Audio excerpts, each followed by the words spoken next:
Hello everybody. Would you like to see what I think is a really, really old cemetery? Come on, let's have a look. I've only been here once before. Long time ago, years ago. I actually forgot it was even here. So I was just taking an alternate route this Saturday morning and happened upon it again. Look at these old stones. We're next to a busy street, so we'll have to contend with some traffic noise for a bit. And over here,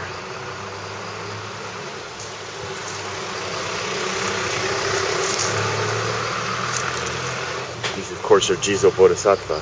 This is a very interesting Roku Jizo, or a 6 Jizo statue. Usually these are 6 separate images of the Jizo, but these are 6 individuals carved onto a single stone. I've never seen that before. They represent the 6 incarnations in the Buddhist tradition. Everything from the spooky old haunted ghosts to the beings who are approaching the end of those cycle of existence. Spiders. Look at this old wooden gate. Isn't this nice? Here's a little residue of, or a reminder of summer, a cicada shell. The cicada semi-crawl out of the ground, find a place to secure themselves. The insect then drops out, lets its wings dry, and then flies away.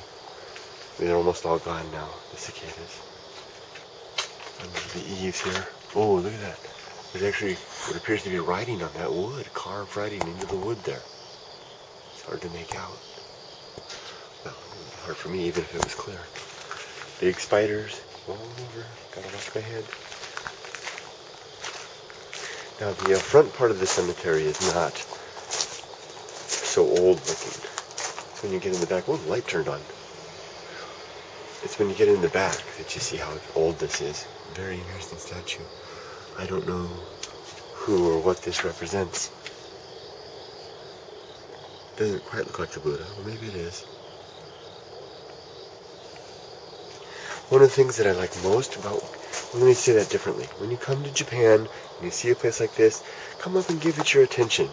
But after you've finished giving that attention, I strongly recommend, Softypapa suggests, moving your eyes to the right or the left to look for treasures that might otherwise pass unrecognized, such as right over there. Look at that. In the corner there are ceramic shards. Look at that. Porcelain. It's a little porcelain with Japanese writing on it.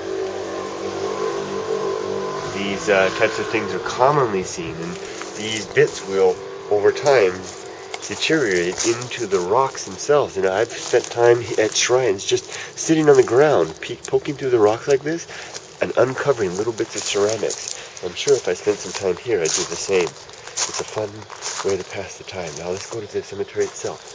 It's behind this house here, an old house over there. Some cars are parked here.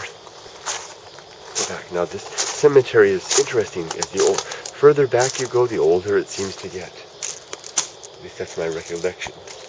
These were already old. These stones here are probably from late Edo or Meiji period, so we're talking mid to the end of the 19th century.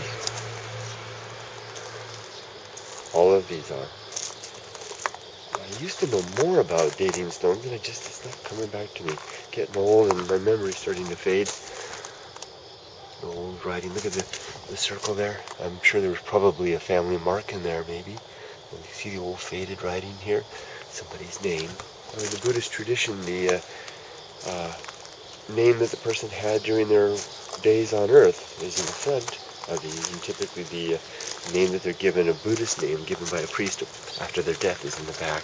I don't know if that's true with these older statues. Here's a figure with a head cut off. You can see that the whole stone has been broken here, probably due to earthquake. These stones tend to fall over. You find the older ones are cracked often, and the cracks come from damage resulting from earthquakes, as well as from weathering, salts within the rocks. As the water evaporates, it leaves the salts behind, and the salts crystallize and expand and will break the rock. Also, freezing water will expand in the cracks and break the rock. I made a video recently, I don't know if I posted it yet, where I talked about how neglected tombstones in Buddhist cemeteries are often collected by the priests into a single location to receive the attention of the priests. And this is the case when the families have gone away. Basically, I don't know if I posted it yet, I made a video, 7 generations or something like that, and I talked about how families and surnames basically disappear and dissolve away over time, and that's exactly what you're seeing right here. All of these collected tombstones right here represent families who have either moved away, gone away, or just simply petered out, and there's no one left to care for the tombstones. And then the priests have added it to a collective grave here, and they tend to them as a unit. This is a stone, interesting, flowers but no stone. These sticks right here, you'll see them throughout the cemetery. These sticks are used to mark the name of the deceased, and I was told, and I have never been able to get confirmation on this, but I was told that these sticks will be placed. You can see here's one family's tomb right here. One family. This is not a grave for an individual. This is for a whole family, and their ashes are inside. They will, when someone dies, they'll inscribe the person's name, as you can see here, on the stone, and make a stick like this. And then the stick is placed in this special slotted place right here and maintained there until it weathers away and rots and you can't tell what it is anymore. And the basic idea, I've been told, was that you then give the attention during the life, you attend to that person's memory in Buddhist ceremonies as long as that stick remains legible. After that, you don't need to do the actual services for them anymore. They enter into the collective ancestors group spirit thingy. Group spirit thingy. Softypapa, you're so profound. This right here, this round tombstone, this is for a priest. This is a Buddhist priest. You can distinguish a priest's tomb from a standard tomb. The standard tombs are these rectangular columns, and the priest tombs are like this, the rounded ones. Someone, my father-in-law, I think, he told me that he thought that was to represent the shape. Whoa, walking spider, sorry, spider on the foot. That'll make you jump. He told me that it was to represent the shaved head of the priest. Here we have all priests. Here, priest.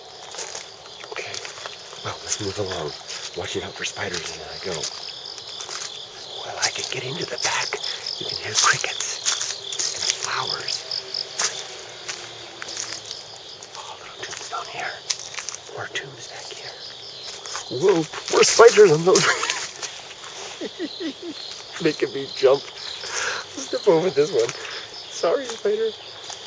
Softypapa. Ghostbuster. Afraid of nothing but spiders. Ooh, look at. You find teacups in people's graves sometimes. Teacups that they enjoyed during life are sometimes placed there. I'm moving quickly now through the grave, but with caution. I don't want to disturb any of these gravestones. There we go. Lots and lots in back. Like I said,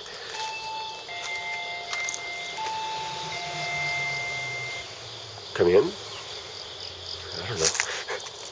Like I said, the further we get back, the older they get. I think. I like these flowers. That's neat. Ooh, let's see, this gravestone is crumbled completely away. As has this. These look very, very old. This one's toppled over, this one's toppled over. No one's even bothering to write these. This is the old part of the cemetery. Look at this one, the stone is gone. Do you see the little indentation on the top right there? That's where the water will be placed in the ceremony. You can see that these have that same indentation. There's rainwater in them right now. But basically, no one does anything back here. This one is completely disintegrated away. Oh, this is a great illustration of how we are not permanent in any way. Dissolving back, ultimately, from stardust back to stardust, I imagine. Oh, Kurt, don't wax too profound, or attempt to at least. You just make yourself sound silly. Save that for your bicycle riding. Okay, here we are at the end. And one semi-modern looking, very modern looking tomb. Look at this lantern, it is completely down. Well, we've reached the back of the cemetery, folks. That's it. I hope you enjoyed this tour through an old Japanese cemetery.